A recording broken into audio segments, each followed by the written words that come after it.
Okay बेटा, अभी जो चैप्टर हम लोगों ने स्टार्ट करा था दैट वाज रिप्रोडक्टिव हेल्थ। ठीक है, इसकी मैं पीपीटी आज भेज दूंगी आपको। अच्छा, इसमें हमने स्टार्टिंग में कुछ प्रॉब्लम्स एंड स्ट्रेटेजीज पढ़ी थी जो हम देखेंगे, जिसमें कि कुछ स्ट्रेटेजीज हमें बताई जाएंगी कि कैसे हम अपनी रिप्रोडक्टिव हेल्थ को बेटर बना सकते हैं सोसाइटी में, क्या क्या उसके लिए हमें क्या करना चाहिए, और उसको बेटर बनाने हुए कौन कौन सी प्रॉब्लम्स हमें फेस करनी पड़ती हैं वो भी हमें बताई गई थी। पॉपुलेशन एक्सप्लोजन के बारे में मैंने आपको बताया था कि जो सडन इंक्रीज हुआ पॉपुलेशन में, उसके क्या क्या रीजन आपके पास है। रीजन मैं आप लोगों को बता चुकी हूँ लास्ट टाइम। ठीक है, अब जरा स्टेप देख लेते हैं कि कौन कौन से स्टेप यहाँ पर लिए गए थे इनको करेक्ट करने के लिए, कि जो पॉपुलेशन इतनी बड़ी ऑल ऑफ अ सडन, उसको प्रॉपर वे से कंट्रोल करने के लिए क्या क्या स्टेप्स उठाए गए थे बाय द गवर्नमेंट। तो यहाँ पर एक तो लोगों को बेटा एजुकेट किया गया था about the advantage of the smaller family. उनको बताया गया कि स्मॉल फैमिलीज की क्या क्या एडवांटेजेस रहती हैं, तो उनको एक तरीके से हमने मोटिवेट करा। देन उसके बाद जो कॉन्सेप्ट दिया गया था हम दो हमारे दो का, वो एक स्लोगन था जो इंट्रोड्यूस किया गया लोगों को ये बताने के लिए कि 2 से ज्यादा बच्चे नहीं करने हैं, so that we can control the increasing population.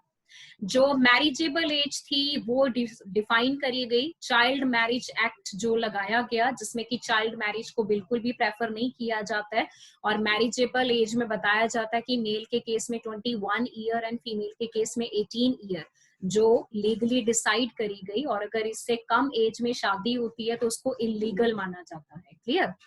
और जितने भी कपल्स हैं जो कि रिप्रोडक्टिव एज में है बेटा, who are able to undergo reproduction, उनको मोटिवेट किया गया, उनको काउंसिल किया गया, उनको ये बोला गया कि जितने भी बर्थ कंट्रोल मेजर्स हैं या जो डिवाइसेस हैं वो उनको यूज करने चाहिए ताकि पॉपुलेशन को कंट्रोल किया जा सके। तो ये कुछ स्टेप हैं जो उठाए गए थे to control the population explosion.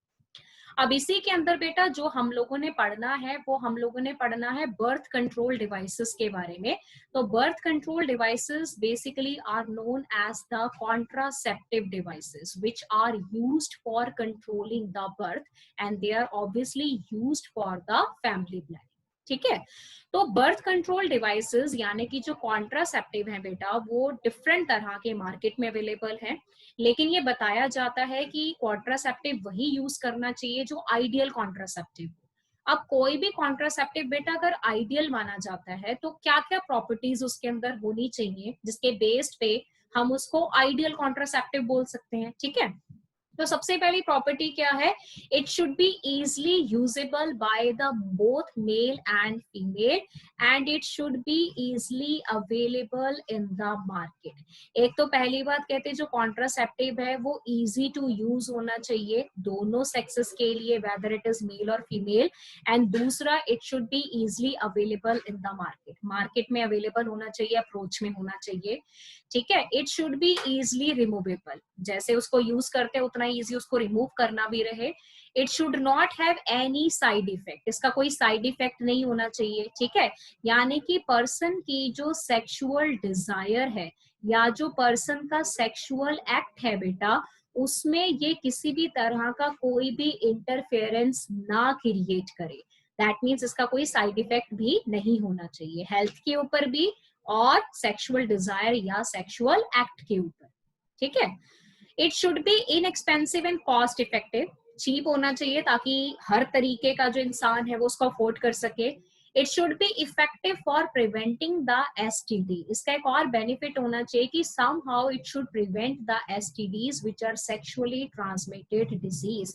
तो अगर किसी कॉन्ट्रासेप्टिव में ये सारी प्रॉपर्टीज प्रेजेंट है बेटा, तो उसको एक तरीके का आइडियल कॉन्ट्रासेप्टिव माना जाता है। ठीक है, तो ये आप लोगों ने बहुत अच्छे से याद करना है, बिकॉज इसके ऊपर जो क्वेश्चन है वो आपके नीट के पेपर में पूछा जा सकता है। प्रॉपर्टीज बहुत जरूरी है। अब इसके आगे अगर हम चलें बेला बर्थ कंट्रोल डिवाइसेस के ऊपर, जिनको कॉन्ट्रासेप्टिव डिवाइसेस बोला जाता है, तो देखो बर्थ कंट्रोल के बहुत सारे मेथड्स होते हैं। हम इनको दो टाइप्स में डिवाइड करते हैं, one is temporary method, another is permanent method. Permanent methods are also known as the surgical method. नाम से क्लियर है बेटा, जो टेम्पररी मेथड होगा उसमें अगर फीमेल कंसीव करना चाहती है वापस, या जो पेरेंट्स हैं वो अपनी प्रोजेनी आगे बढ़ाना चाहते हैं तो वो कर सकते हैं। ठीक है, लेकिन परमानेंट मेथड में वो चीज रिवर्स नहीं है, रिवर्सिबल नहीं है। एक बार अगर ये मेथड ऑपरेट हो गया तो हो गया, उसके बाद दे कैन नॉट कंसीव। तो इसीलिए मेथड्स दो तरह के हैं, टेम्पररी मेथड है और एक हमारे पास है परमानेंट मेथड। अगर मैं बेटा यहाँ पर टेम्पररी मेथड की बात करूं तो उसमें एक आता है नेचुरल मेथड, ट्रेडिशनल मेथड्स, फिर सेकंड आता है बैरियर मेथड, थर्ड आता है आईयूडी, फोर्थ आता है ऑरल कॉन्ट्रासेप्टिव पिल्स, फिफ्थ आता है इंजेक्शन, सिक्स्थ आते हैं इम्प्लांट्स एंड नंबर 7 हमारे पास क्या आता है, इमरजेंसी पिल्स। ठीक है, तो इन मेथड्स को हम थोड़ा डिटेल में चलते हैं जरा। सबसे पहले यहाँ पर बेटा बात करी जाती है नेचुरल मेथड की, which is also called traditional method. देखो नेचुरल मेथड जो है वो किस चीज के ऊपर काम करता है कि किसी भी तरीके से ओवम या स्पर्म की मीटिंग को प्रिवेंट करो, किसी भी तरीके से ओवम और स्पर्म की मीटिंग को प्रिवेंट करो ताकि फर्टिलाइजेशन हो ही ना, काम ही खत्म। ठीक है, दूसरी बात, इस मेथड में बाहर से कोई डिवाइस, बाहर से कोई केमिकल, बाहर की कोई भी चीज बॉडी के अंदर नहीं जा रही। इसमें बाहर से कोई भी मेडिसिन, कोई भी डिवाइस बॉडी के अंदर यूज नहीं किया जाएगा, तो इसलिए इसको नेचुरल मेथड बोला जाता है। उस वजह से कोई भी साइड इफेक्ट आपको देखने को नहीं मिलेगा। ठीक है, लेकिन चांस ऑफ फेलियर इस मेथड में थोड़ा हाई रहते हैं। पॉइंट समझ रहे हो? अब देखो इस मेथड में सबसे पहला क्या दिया जाता है, periodic abstinence. Periodic abstinence basically आपके पास रिदम मेथड है। रिदम मेथड का मतलब कि फीमेल का अगर हम मेंस्ट्रुअल साइकिल देखें बेटा, तो उसके मेंस्ट्रुअल साइकिल में हमारे पास एक पीरियड आता है जिसको फर्टाइल पीरियड बोला जाता है। मेंस्ट्रुअल साइकिल में we have a fertile period. Fertile period कब बोला जाता है, 1 से 5 तक तो बेटा मेंसेस हो जाते हैं, 1st to 5th day you have menses, 6th से लेके 13th डे तक हमारे पास प्रोलिफरेटिव फेज रहता है, 14th डे में हम बोलते हैं कि ओव्यूलेशन होता है, यानी कि 15th डे जो होगा वो एक तरीके का ऐसा डे है जब एग हमारा पड़ा होगा फैलोपियन ट्यूब के अंदर। क्लियर? यानी कि यहाँ पर ये वाले जो 2 दिन है पर्टिकुलर, ये बहुत क्रूशल माने जाते हैं। अगर इन 2 दिनों के अंदर अंदर स्पर्म आ गया बॉडी में तो डेफिनेटली फर्टिलाइजेशन होगा, फिर तो फर्टिलाइजेशन को कोई रोक ही नहीं सकता। ठीक है, इसी वजह से इन पर्टिकुलर 2 दिनों को फर्टाइल पीरियड्स में रखा जाता है, पर्टिकुलर इन 2 दिनों को। अब ये है कि कई फीमेल्स में ovulation, it is not compulsory कि सब में 14th डे में ही हो या मिड ऑफ द साइकिल में हो, कईयों में ओव्यूलेशन आगे पीछे भी हो जाता है।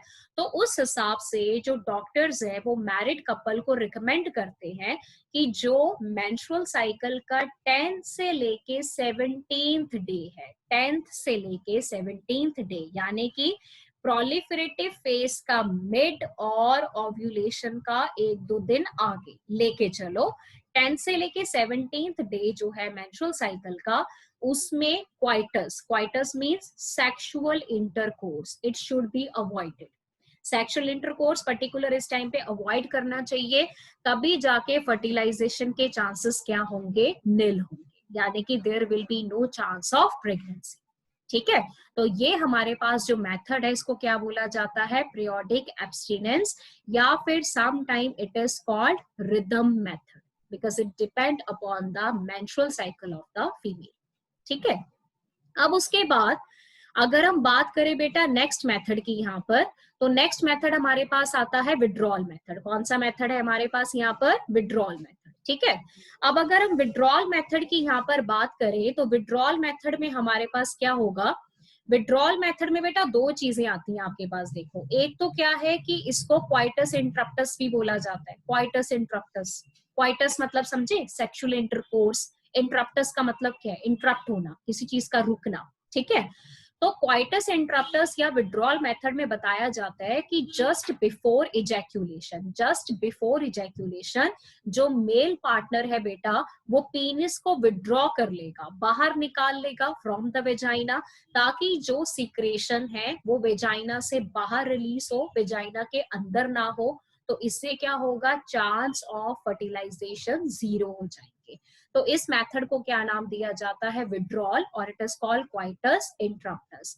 लेकिन इस मेथड के जो फेलियर चांसेस हैं वो ज्यादा है, थोड़े हाई हैं आपके पास, क्योंकि बेटा ये बताया जाता है कि इजैक्यूलेशन से पहले मेल की बॉडी में एक इजैक्यूलेशन और रिलीज होता है जिसको बोला जाता है प्री इजैक्यूलेशन.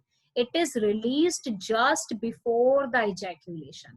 तो प्री इजैक्यूलेशन रिलीज हो जाता है फीमेल के वेजाइना में, जिसमें स्टोर्ड स्पर्म्स प्रेजेंट होते हैं. क्योंकि समटाइम क्या होता है कि जो स्पर्म्स है बेटा वो कॉपर्स ग्लैंड की सिक्रेशन में स्टोर हो जाते हैं. तो जब ये इजैक्यूलेशन होता है तो उससे पहले एक और लिक्विड निकलता है पीनिस से जिसको प्री इजैक्यूलेशन फ्लूइड बोला जाता है, which can contain the sperm. तो अगर उसमें स्पर्म होंगे तो फिर विड्रॉल मेथड तो इफेक्टिव रहेगा नहीं ना हमारे पास. इसीलिए इस मेथड के जो फेलियर चांसेस है वो ज्यादा माने जाते हैं as compare to any other method.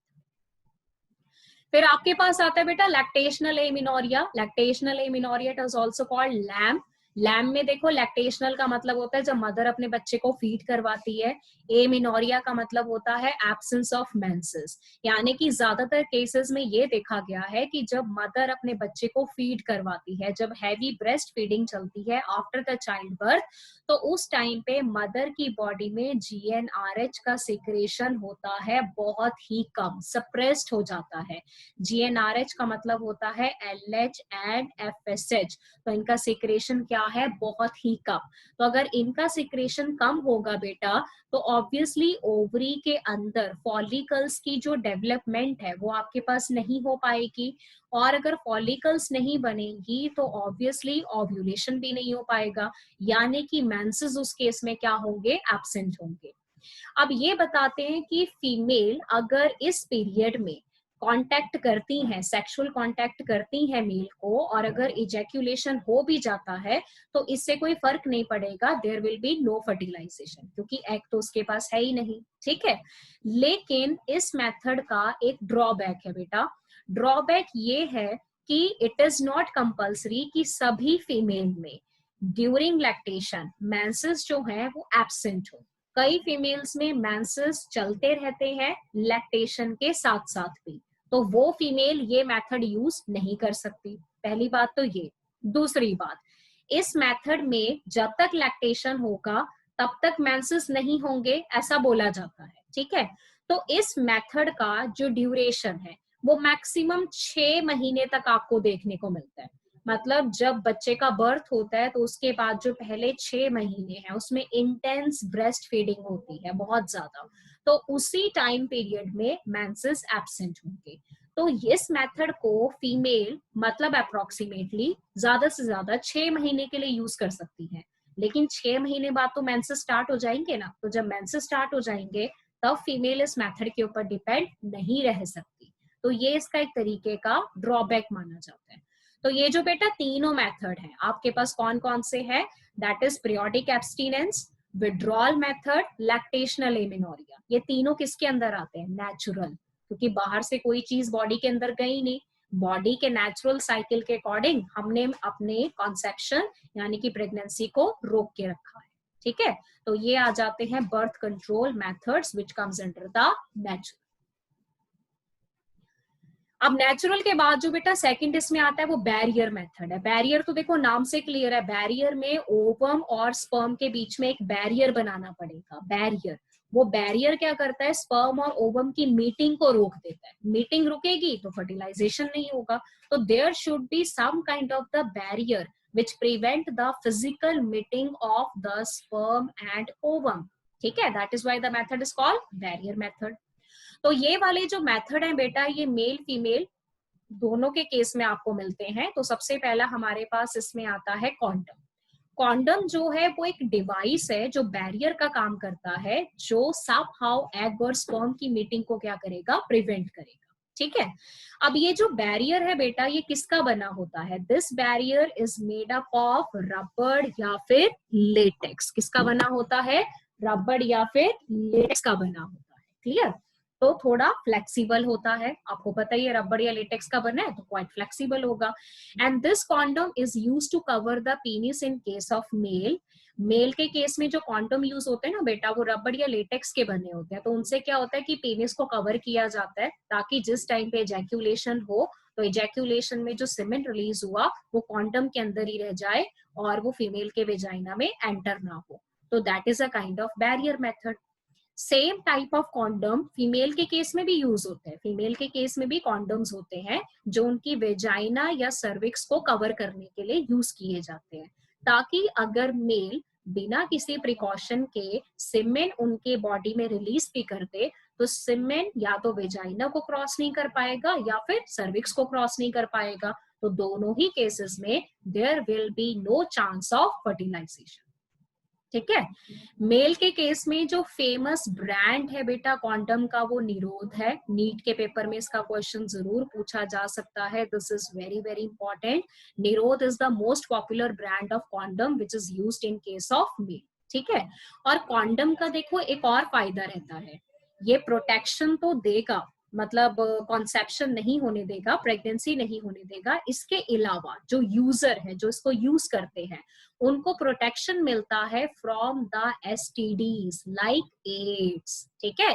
क्योंकि बेटा जो एसटीडीज होती हैं वो इन्फेक्टेड पर्सन से नॉन इन्फेक्टेड पर्सन में सेक्सुअल इंटरकोर्स के थ्रू ही ट्रांसफर होती है। तो अगर मेल या फीमेल बैरियर यूज करते हैं, मे बी मेल कॉन्डम और फीमेल कॉन्डम, तो उससे क्या होगा, सिक्रेशन बॉडी के अंदर रिलीज नहीं हुआ तो जो डिजीज है वो उस बंदे को नहीं हो सकता जो डेफिनेटली ये बैरियर मेथड यूज करता है। तो कॉन्डम के दो बेनिफिट है, एक तो बेटा ये बर्थ कंट्रोल करता है, ठीक है, ऊपर से ये सेक्सुअली ट्रांसमिटेड डिजीज से भी पर्सन को बचा के रखता है। Point is clear. प्राइवेसी भी देता है यूजर को, क्योंकि यूजर इसको खुद इंसर्ट कर सकते हैं अपनी बॉडी में, क्लियर। और दूसरा सेल्फ इंसर्टेड है, यूजर को प्राइवेसी देता है, प्रोटेक्शन देता है, and it is the very good method for the birth control, specially in case of mail, having the most popular brand that is called निरो। लोगों ने करना था कॉन्डम के केस में। ठीक है, अब आगे चलते हैं जरा। ये बेटा पिक्चर है आपके पास so that you can easily understand. ये है basically the device that is known as the male condom which is either made up of rubber और latex that is used to cover the penis. ठीक है, तो जो भी secretion release होगा that secretion will be released over here, that will not enter into the vagina of the female, so it will prevent the pregnancy. उसके बाद बेटा female condom भी मार्केट में अवेलेबल है जो कि कॉन्सेप्शन को रोकते हैं। Conception means pregnancy. तो इन कॉन्डम्स को कॉमनली क्या नाम दिया जाता है, फेमिडॉम। ये भी आपसे नीट के पेपर में पूछा जा सकता है। फिर आते हैं diaphragm, cervical caps and vaults. ये सारे तीनों मटेरियल सिर्फ फीमेल के केस में यूज होते हैं, not in case of mail. एक चीज ध्यान में रखो, डायाफ्राम, सर्विकल कैप्स या वॉल्ट्स अगर आप समझना चाहते हो तो इस डायग्राम के ऊपर आ जाओ। ये जो आपके पास है these are basically the cervical caps, जो बहुत छोटी छोटी कैप्स है मेड अप ऑफ रबर, तो काफी फ्लेक्सिबल होती है, ऐसे मुड़ भी जाती है ये। ठीक है, ये आपके पास जो डोम शेप है, this dome shape is basically known as the diaphragm. और पीछे वो जो है वो वॉल्ट है, रिंग लाइक। तो ये डायग्राम आपको दिख रहा है बेटा, इसमें आपको इजिली पता लग जाएगा। अगर फीमेल ने सर्विकल कैप या डायाफ्राम यूज करना है टू प्रिवेंट द प्रेगनेंसी, तो सबसे पहले क्या किया जाता है, सपोज अगर वो सर्विकल कैप यूज करती है तो सर्विकल कैप के अराउंड एक जेली लगाई जाती है which is called contraceptive jelly. Contraceptive jelly की जो प्रॉपर्टी है बेटा वो स्पर्मेसाइडल प्रॉपर्टी है। स्पर्मेसाइडल समझ जाओ, स्पर्मेसाइडल का मतलब होता है which can kill the sperm. ठीक है, ये इस जेली की प्रॉपर्टी होती है, ये अभी मैं आपको बताऊंगी। इनको स्पेशली सर्विकल कैप या डायाफ्राम के ऊपर लगाया जाता है। लगाने के बाद फीमेल यानी कि जो यूजर है वो खुद वेजाइनल ओपनिंग के थ्रू इनको इंसर्ट करती है ऊपर की तरफ, यानी कि अप टू द सर्विक। सो ये देख सकते हो आप कि सर्विकल कैप इंसर्ट हो चुकी है। अब अगर वो यहाँ इंसर्ट होगी है बेटा, तो अगर यहाँ पर रिलीज भी होता है सीमेन यानी कि स्पर्म, अगर वो वेजाइना को क्रॉस करते हुए ऊपर जाएंगे भी तो वो सर्विक्स को क्रॉस करके नहीं जा पाएंगे। क्यों? क्योंकि वहां पर एक बैरियर है। So these are basically the method which are used only by the female: diaphragm, cervical cap और walls. और इन मेथड्स को बेटा इफेक्टिव बनाने के लिए इनके साथ केमिकल यूज किए जाते हैं, ताकि अगर कोई स्पर्म बच भी गया तो वो मर जाएगा। क्यों? क्योंकि ऑब्वियसली सर्विकल कैप या वॉल्ट के अराउंड हमने एक ऐसी क्रीम, एक ऐसी जेली लगाई है जिसमें स्पर्मेसाइडल प्रॉपर्टी है। तो मार्केट में बेटा बहुत सारी स्पर्मेसाइडल क्रीम, जेली या फॉर्म्स अवेलेबल है। स्पर्मेसाइडल का मतलब होता है जो स्पर्म को डायरेक्टली किल कर देते हैं, दैट्स इट। ठीक है, अब इनको बैरियर मेथड के साथ स्पेशली लगाया जाता है ताकि कॉन्ट्रासेप्टिव एफिशिएंसी बढ़ सके। जैसे एग्जांपल आपके पास है स्पॉन्ज, स्पॉन्ज का नाम है टुडे। ये बेसिकली बेटा एक फॉर्म टैबलेट है। फॉर्म टैबलेट का मतलब होता है टैबलेट होगी, इसको रख देंगे तो ये फॉर्म की मतलब उसमें कन्वर्ट हो जाती है, then it form a layer. फिर एक आपके पास आता है डेल्फन। डेल्फन जो है वो क्रीम है, तो ये नीट के पेपर के लिए इंपॉर्टेंट है, क्वेश्चन पूछे जा सकते हैं। That is a sponge which is a form tablet. Delfen is in the form of a cream.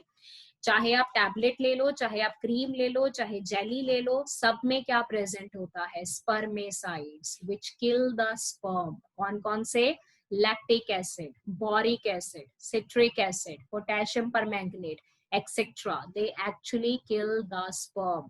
तो इनको नाम दिया जाता है स्पर्मेसाइडल। पॉइंट समझ में आया? अगर बैरियर मेथड में फिर भी कोई स्पर्म बच गया तो उसको खत्म करने का काम कौन करेगा? केमिकल्स। इतना क्लियर है बेटा बैरियर मेथड में सबको? थम्स अप डाल दो स्क्रीन के ऊपर अगर इतना समझ में आ चुका है आपको। ठीक है बेटा, आगे चलते हैं जरा। अगला मेथड हमारे पास आता है आईयूडी। आईयूडी वाला जो मेथड है ये अगेन सिर्फ फीमेल के केस में यूज होगा। ये भी ध्यान रखो कि कौन सा मेथड मेल में, कौन सा फीमेल में। ठीक है, क्वेश्चन आते हैं इसके ऊपर। आईयूडी को कॉमनली क्या बोला जाता है? Intra uterine devices. तो एक तो चीज आपको नाम से क्लियर हो गई कि ये जो डिवाइस होंगे ये फीमेल के यूट्रस में रखे जाते हैं, इसलिए इनको क्या बोला जाता है? Intra uterine devices. ठीक है, इंट्रा यूट्राइन डिवाइसेस प्लास्टिक के बने होते हैं, मेटल के बने होते हैं, and some time these are also made up of the stainless steel, ताकि ये कोई हार्म ना पहुंचाए बॉडी के ऊपर। एक्सपर्ट नर्सेज या डॉक्टर जो हैं वो यूट्रस में इनको डालती हैं थ्रू वेजाइना, ताकि ये फर्टिलाइजेशन या इम्प्लांटेशन को रोक सके, तो बर्थ कंट्रोल हो सकता है।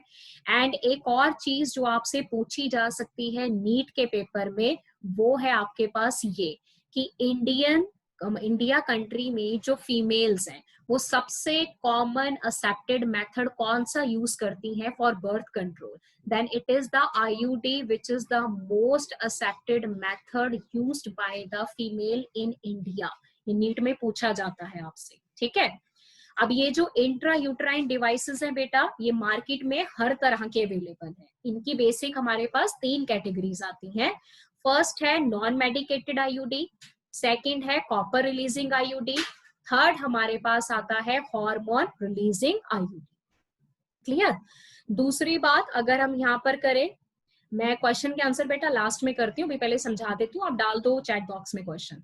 नॉन मेडिकेटेड आईयूडीज जो है बेटा, इनको बोला जाता है फर्स्ट जनरेशन आईयूडी। क्या बोला जाता है इनको? फर्स्ट जनरेशन आईयूडीज, जो सबसे पहले हमारे पास टाइप डेवलप हुई थी। नॉन मेडिकेटेड है, कोई दवाई या हार्मोन ये रिलीज नहीं करती। Example very very important, lips lube. NEET के लिए एग्जाम्पल अच्छे से याद कर लो तीनों का। क्या करती हैं? दे प्रोड्यूस स्पर्मेसाइडल इफेक्ट, तो स्पर्म को किल करेंगी, and causes phagocytosis of sperm, तो स्पर्म खत्म हो जाएंगे। अगर स्पर्म एंटर भी हो जाते हैं, यूट्रस में पहुंच भी जाते हैं, तो वो यूट्रस से ऊपर नहीं जा पाएंगे, क्योंकि वहां पर हमारे पास क्या है? Non medicated IUD. फिर आता है copper releasing IUD. Copper releasing IUD को बोला जाता है second generation IUD. This is the second generation IUD जो फर्स्ट के बाद डेवलप हुई। एग्जाम्पल कॉपर टी, आप लोगों ने सुना भी होगा इसका। Copper 7, multi load 375। अब बेटे इनको कॉपर रिलीजिंग बोला जाता है, क्योंकि जब भी आईयूडी फीमेल के यूट्रस में रखी जाएंगी तो ये कॉपर आयन रिलीज करती है, that is Cu2 positive. Heavy amount में जो कॉपर आयन रिलीज होंगे वो क्या करते हैं, स्पर्म की मोटिलिटी को सप्रेस कर देते हैं और उनकी फर्टिलाइजिंग कैपेसिटी को खत्म कर देते हैं। तो अगर स्पर्म बच भी गए तो क्या फायदा, ना तो वो मोटाइल है ना वो फर्टाइल है, तो इस वजह से कॉन्सेप्शन नहीं होगा, यानी कि pregnancy will not be there with the help of copper releasing IUD. फिर हमारे पास आता है हार्मोन रिलीजिंग आईयूडी। नाम से क्लियर है बेटा ये क्या रिलीज करेंगे, हार्मोन, और इनको यहाँ पर नाम दिया जाता है थर्ड जनरेशन आईयूडी। क्लियर, ये अगली आईयूडीज हैं। एग्जाम्पल है प्रोजेस्टासर्ट एंड LNG-20, दो एग्जाम्पल्स हैं इनके।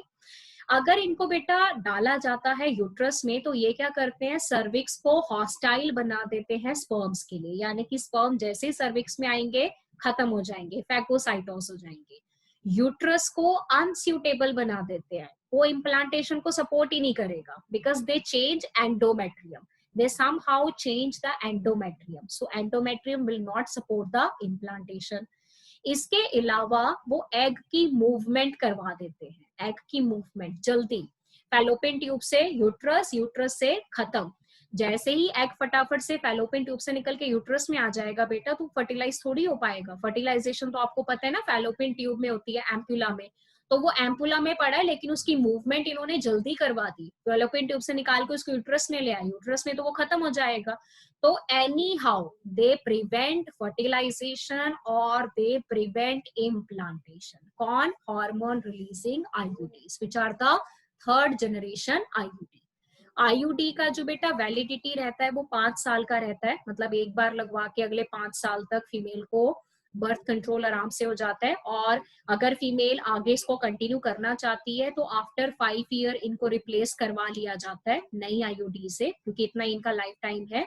और सम टाइम क्या होता है कि जो आईयूडीज है वो फीमेल की नॉलेज के बिना, मतलब आपको पता भी नहीं लगता, without your knowledge some time ये आईयूडी ना डिस्प्लेस हो जाती है। डिस्प्लेस का मतलब है कि जहां पर इनको नॉर्मली इंसर्ट किया जाता है ना, ये डायग्राम देखो यहाँ पर, this is the diagram for the IUD. तो ये कॉपर टी है जो यूट्रस में लगाई गई है, इस तरीके से देख रहे हो आप इसको, ठीक है।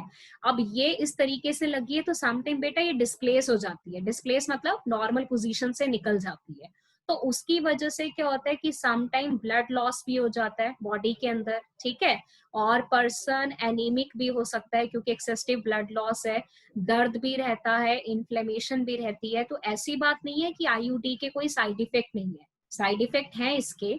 साइड इफेक्ट बेटा हर चीज के होते हैं, लेकिन अगर फीमेल ने कोई भी बर्थ कंट्रोल मेथड अडॉप्ट करना है तो उसके लिए जरूरी है कि वो अपने पर्सनल फिजिशियन या जो फैमिली डॉक्टर है या जो उनका मेन डॉक्टर है उससे कंसल्ट जरूर करे, क्योंकि इसमें देखा जाता है कि फीमेल की कोई डिजीज हिस्ट्री नहीं होनी चाहिए, लाइक शुगर और डायबिटीज, बीपी, कार्डियक डिसऑर्डर या हीमोफिलिक कंडीशन या एनीमिया लाइक कंडीशन। अगर फीमेल में ऑलरेडी ये कंडीशंस हैं तो फिर इन कंडीशंस को ध्यान रखते हुए उसको बर्थ कंट्रोल का मेथड एडवाइस किया जाएगा।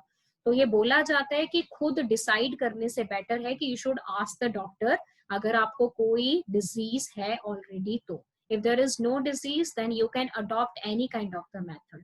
थोड़े बहुत साइड इफेक्ट हर मेथड में होते ही हैं आपके पास, लेकिन वो इतने ज्यादा नहीं होते कि आपकी हेल्थ सफर करे, but there are little side effects. This is the diagram for the Lippes loop जो फर्स्ट जनरेशन है, this is the diagram for the copper T. इस तरीके से यूट्रस में इंसर्ट करी जाती है, ठीक है। तो इनका काम क्या रहता है, टू प्रिवेंट द प्रेगनेंसी। ये देखो ये आपके पास है अगेन द डायग्राम जिसमें आप देख सकते हो माइरीना है ना, basically it is a kind of copper releasing IUD, ये डाली गई है यूट्रस में, so it prevent the pregnancy. Uterus lining को थिन कर दिया, थिन कर देंगे तो इम्प्लांटेशन तो हो नहीं पाएगी, स्पर्म और एग का कांटेक्ट नहीं होने देंगे, सर्विकल म्यूकस को थिक बना देंगे, बहुत ज्यादा थिक, ताकि जो स्पर्म है वो इसको क्रॉस करके ऊपर ही ना आ सके। अब इसके बाद बेटा जो नेक्स्ट मेथड आपको दिया जाता है ना, वो ऑरल कॉन्ट्रासेप्टिव पिल्स का दिया जाता है। ऑरल कॉन्ट्रासेप्टिव पिल्स में क्या बताते हैं कि देखो, ऑरल कॉन्ट्रासेप्टिव पिल्स तो ऑब्वियसली गोलियां हैं, पिल्स हैं, माउथ के थ्रू लेनी है और बर्थ कंट्रोल करती हैं, तो इनको क्या बोला जाता है, ऑरल कॉन्ट्रासेप्टिव पिल्स। क्लियर? तो ऑरल कॉन्ट्रासेप्टिव पिल्स अगेन जो मेथड है बेटा, वो अभी तक तो सिर्फ फीमेल्स के लिए ही डेवलप है। तो इसमें क्या होता है कि जो गोलियां दी जाती हैं उनमें या तो प्रोजेस्टोजन होता है, progestogen, it is a synthetic progesterone, या फिर it is the combination of progesterone and estrogen. या तो अकेला प्रोजेस्टोजन होगा या प्रोजेस्टेरॉन और ईस्ट्रोजन का कॉम्बिनेशन होगा। क्लियर? कोई भी पिल अगर फीमेल लेती है तो पिल फीमेल की बॉडी में करती क्या है, वो पिल बेटा फीमेल की बॉडी में एफएसएच और एलएच के सिक्रेशन को बंद कर देती है, इनहिबिट कर देती है, रोक देती है। तो इससे क्या होगा, फीमेल में फॉलिकल्स बनेंगी? नहीं बनेंगी। एग बनेगा? नहीं बनेगा। ओव्यूलेशन होगा? नहीं होगा। तो फीमेल प्रेग्नेंट कहां से होगी? That is the mode of action in case of oral contraceptive pills. ठीक है? अब देखो टाइप की अगर मैं बात करूं बेटा, तो एक आपके पास आती है जिसको नाम दिया जाता है मिनी पिल। पहली कौन सी है हमारे पास? मिनी पिल। मिनी नाम से याद रख लो, स्मॉल। ठीक है? तो मिनी पिल में आपके पास है क्या? मिनी पिल में सबसे पहले हमारे पास यहाँ पर प्रेजेंट होता है कि इसमें सिर्फ और सिर्फ प्रोजेस्टेरोजन प्रेजेंट होगा। क्या प्रेजेंट होगा? It only contain progestogen, it contain synthetic progestogen, not the natural one. Best example हमारे पास है सहेली। अगेन इंपॉर्टेंट फॉर नीट, मैं पहले ही बता चुकी हूँ आपको। सहेली पिल जो है वो बनाई गई थी CDRI लखनऊ में। ठीक है? And it is a non steroidal preparation. Non steroidal का मतलब समझे? आपकी बॉडी में जितने भी सेक्स हॉर्मोन्स हैं वो कोलेस्ट्रॉल से डिराइव्ड होते हैं। कोलेस्ट्रॉल इज अ स्टीरॉयड, लेकिन जो ये हार्मोन है ये बाहर बनाया जाता है, बॉडी के अंदर नहीं बनता। सो इट इज नॉन स्टीरॉयडल। नाम क्या है इसका? सेंटक्रोमन। ये भी पूछा जाता है पेपर में। तो जो सहेली है बेटा वो मिनी पिल है, क्योंकि उसमें सिर्फ प्रोजेस्टोजन प्रेजेंट है। तो स्टार्टिंग में अगर कोई भी फीमेल सहेली को लेती है तो इसको लेते कैसे है? स्टार्टिंग के बेटा जो 3 महीने होंगे उसमें इस पिल को ट्वाइस अ वीक लिया जाता है, हफ्ते में 2 बार, स्टार्टिंग के 3 महीने। जब वो 3 महीने खत्म हो गए तो उसके बाद वाले टाइम से इसको हफ्ते में 1 बार लिया जाता है। तो इसी वजह से सहेली को कॉमन नेम दिया जाता है वीकली पिल, क्योंकि ये वीकली बेसिस पे ली जाती है, हफ्ते में 1 दिन। स्टार्ट में जब करेंगे तो स्टार्टिंग के पहले 3 महीने में इसको हफ्ते में 2 दिन लेना है, और 3 महीने कंप्लीट होने के बाद इसको हम कम करके कर देंगे हफ्ते में सिर्फ 1 दिन। So it is called weekly pill. और फीमेल इनका लगातार इनटेक तब तक करती रहेगी जब तक उसने कंसीव नहीं करना है, और जब उसने कंसीव करना होगा तब इसका इनटेक वो रोक देगी। तो उसके बाद she can go for pregnancy. उसके बाद बेटा कंबाइन पिल्स आते हैं। कंबाइन पिल्स तो नाम से क्लियर है, कंबाइन। अब इसमें क्या क्या कंबाइन होगा? इसमें सिंथेटिक प्रोजेस्टेरॉन एंड ईस्ट्रोजन दोनों कंबाइन। जिसमें तो सिर्फ प्रोजेस्टोजन है वो मिनी पिल है, जिसमें प्रोजेस्टेरॉन ईस्ट्रोजन दोनों है वो कंबाइन पिल्स है। एग्जाम्पल माला डी, माला एन। इनको ना डेली पिल्स बोला जाता है। डेली पिल्स का मतलब समझे? डेली पिल्स का मतलब कि इनको डेली लिया जाता है। तो mini pill is a weekly pill, combine pill is daily pill. तो डेली पिल में इनको 21 डेज तक लगातार लिया जाएगा। फिर जो मेंसेस वाला टाइम होता है 5 दिन का, या मैक्सिमम कईयों में 6 या 7 डेज तक भी चला जाता है, तो मेंसेस वाले टाइम को छोड़ के फिर से इनका इनटेक वापस शुरू कर दिया जाता है। ठीक है? तो फीमेल इनको लगातार तब तक लेती है जब तक फीमेल ने कंसीव नहीं करना, लेकिन जिस टाइम पे उसने कंसीव करना होगा तो इसका इनटेक बंद कर दिया जाता है। पिल्स का सिर्फ इतना सा काम है कि इन्होंने ओव्यूलेशन नहीं होने देना, कोई भी नई फॉलिकल नहीं बनने देनी, सेकेंडरी oocyte नहीं बनेगा, लेकिन इसका मतलब ये नहीं है कि आप में मेंसेस नहीं होंगे। मेंसेस आप में रेगुलर चलेंगे, क्योंकि एंडोमेट्रियम टूटती है फिर बनती है, फिर टूटती है फिर बनती है, तो वो तो प्रोसेस बेटा चलेगा ही चलेगा। बस आप में सेकेंडरी oocyte नहीं बनेगा and there is no ovulation, otherwise menses are simply going on. तो ये पिल्स का इंटेक फीमेल तब तक करेगी जब तक उसने कंसीव नहीं करना है, और जिस टाइम पे कंसीव करना होगा उसी टाइम पे पिल्स का इंटेक बंद कर दिया जाता है. So these are called oral contraceptive pills which are used for birth controlled by the female. इसके भी साइड इफेक्ट्स होते हैं बिकॉज आप इतना हैवी अमाउंट में नॉन स्टेरॉइड्स ले रहे हो तो इफेक्ट तो ये करेगा बेटा. सो हर एक मेथड के थोड़े थोड़े साइड इफेक्ट जरूर हैं, तो इसीलिए रिकमेंड किया जाता है कि female must consult the doctor before going for any kind of the contraceptive method. हाँ जी बेटा, इतना क्लियर हो गया आप लोगों